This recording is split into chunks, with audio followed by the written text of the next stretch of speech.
منگولوں کا بادشاہ چنگیز خان اپنے کچھ ساتھیوں کے ساتھ شکار پر روانہ ہوا۔ اس کے ساتھیوں کے پاس تیر کمان تھے۔ جب چنگیز خان کے پاس اس کا پسندیدہ عقاب تھا جو ہر وقت اس کے ساتھ ہی رہتا تھا۔ کہتے ہیں کہ عقاب تیر کمان سے زیادہ تیز ہوتا ہے۔ اسے جب ہوا میں چھوڑا جائے تو یہ بلندی پر جا کر حالات کا جائزہ لیتا ہے۔ چھپے ہوئے اور دور کے شکار جو کہ بآسانی نظر نہیں آتے ان کو بھی بآسانی دیکھ لیتا ہے۔ آپ اسے آٹومیٹک ڈرون کیمرہ سمجھ لیجئے۔ چنگیز خان اور اس کے ساتھیوں نے دن کا بیشتر حصہ شکار کی تلاش میں گزارا، لیکن ان کے ہاتھ کچھ بھی نہ لگا۔ بالآخر تنگ آ کر وہ اپنی خیمہ بستی میں واپس آ گئے۔ کچھ دیر بعد چنگیز خان اپنے عقاب کو لے کر کسی کو بھی بتائے بغیر دوبارہ شکار کے لیے نکل پڑا۔ شاید وہ باقی ساتھیوں کو پریشان نہیں کرنا چاہتا تھا، یا پھر شکار نہ ملنے کی وجہ سے خیمہ بستی میں ان کے طویل قیام کی وجہ سے غصہ اپنے ساتھیوں پر نہیں نکالنا چاہتا تھا۔ یہاں تھوڑا منگولوں کے بارے میں آپ کو بتاتا ہوں، کیونکہ جو لوگ ارطغرل غازی ڈرامہ دیکھتے ہیں انہیں منگولوں کے بارے میں جاننے میں دلچسپی ضرور ہوگی، اور اس ترک ڈرامہ کی وجہ سے انہیں منگولوں کے لائف سٹائل کی بھی کافی حد تک سمجھ آ چکی ہوگی۔ یاد رکھیے دوستو، چنگیز خان 12ویں سے 14ویں صدی عیسوی کی اب تک کی سب سے بڑا زمینی بادشاہ گزرا ہے۔ منگول سلطنت سوویت یونین سے بھی بڑی تھی، کیونکہ چنگیز خان کی اولاد نے بھی 200 سال تک سلطنت کو خوب ایکسپینڈ کیا، یعنی خوب وسعت دی تھی۔ ان تمام خطوں میں چنگیز خان کی اولاد اب بھی لاکھوں میں موجود ہے۔ خیر، اب یہاں ہم بات کریں گے چنگیز خان کی شکار کی۔ چنگیز خان اکیلا شکار کے لیے نکل پڑا۔ سخت گرمیوں کے دن تھے، دریا، چشمے، ندیاں سب سوکھے پڑے تھے۔ وہ پیاس سے بہت نڈال تھا۔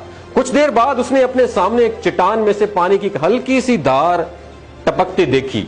اس نے اپنے پیالے کو بھرنے کے لیے سب سے پہلے عقاب کا نقاب اتار کے اسے آزاد کر لیا۔ آپ دوستو یہ جانتے ہوں کہ جو لوگ عقاب کو پالتو جانور کے طور پہ اپنے پاس رکھتے ہیں وہ عام حالات میں عقاب کی آنکھوں پر نقاب پہناتے ہیں اور مخصوص حالات میں اور شکار کے وقت ہی اس نقاب کو اتارتے ہیں۔ تو اس طرح چنگیز خان نے عقاب کو آزاد کر دیا اور پیالے کو دھار کے نیچے لا کر اس کے بھرنے کا انتظار کرنے لگا۔ ابھی پیالہ بھرنے کو ہی تھا کہ عقاب کو اچانک یہ ہوا کہ اس نے جست لگائی اور پیالہ الٹا دیا اور سارا پانی زمین میں جذب ہو گیا۔ چنگیز خان کو غصہ تو بہت آیا، لیکن وہ کیونکہ اس کا پسندیدہ عقاب تھا اس لیے تھوڑا سا برداشت کر گیا۔ اس نے پیالہ اٹھایا اور ایک بار پھر دھار کے نیچے رکھ دیا۔ جب پیالہ بھرنے کو آیا تو عقاب نے اسے پھر سے الٹ دیا۔ چنگیز خان نے سوچا کہ بے شک یہ عقاب میرا فیورٹ اور حد لذیذ ہے، لیکن کسی کو حتی کہ عزت اور ناقدری کی اجازت نہیں دی جا سکتی، اور یہ بھی ممکن ہے کہ کوئی شخص دور سے یہ منظر دیکھ رہا ہو اور بعد میں فوج اور رعایا میں یہ مشہور کر دے کہ تمہارا بادشاہ تو ایک عقاب کو بھی نہیں سدھار سکا، تمہارا کیا خیال رکھے گا؟ اچھا، یہ سوچ کر اس نے اپنی تلوار نکالی اور ایک بار پھر پیالے کو دھار کے نیچے رکھ دیا۔ جیسا ہی پیالہ بھرنے کو آیا عقاب نے پھر سے پیالہ الٹا دیا۔ اب چنگیز خان کی برداشت آلموسٹ ختم ہو چکی تھی۔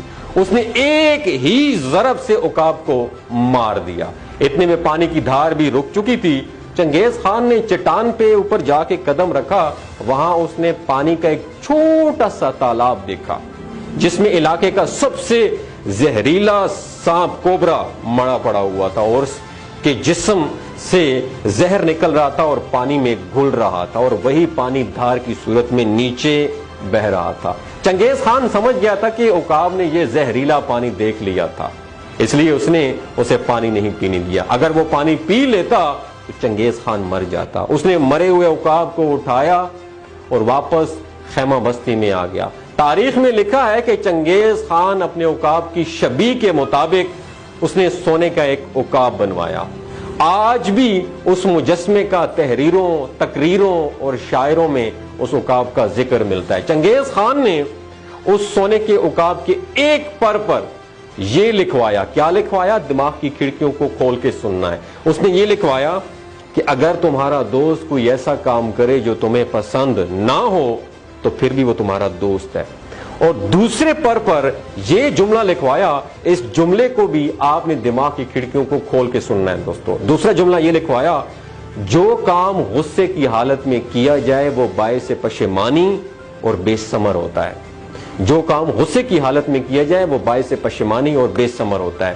دوستو میری اللہ تعالیٰ سے دعا ہے کہ اللہ پاک ہمیں مثبت فکر و عمل کی توفیق عطا فرمائے، آمین۔ اگر آپ کو چنگیز خان کی یہ ویڈیو اچھی لگی ہو، کچھ آپ نے سیکھا ہو، اور اگر آپ دوست سے ناراض ہو یا غلطی میں غصے میں کوئی آ کر کوئی فیصلہ کیا ہو تو اس ویڈیو کو آخر تک ضرور شیئر کیجیے گا، دوسروں کے ساتھ بھی شیئر کیجیے گا۔ ہو سکتا ہے کوئی اپنے دوست سے ناراض ہو، اس سے راضی ہو جائے، یا کسی نے غصے میں آ کے کوئی بہت بڑا فیصلہ لے لیا ہو اور وہ پشیمانی میں آ کے اس فیصلے کو واپس لے لیا۔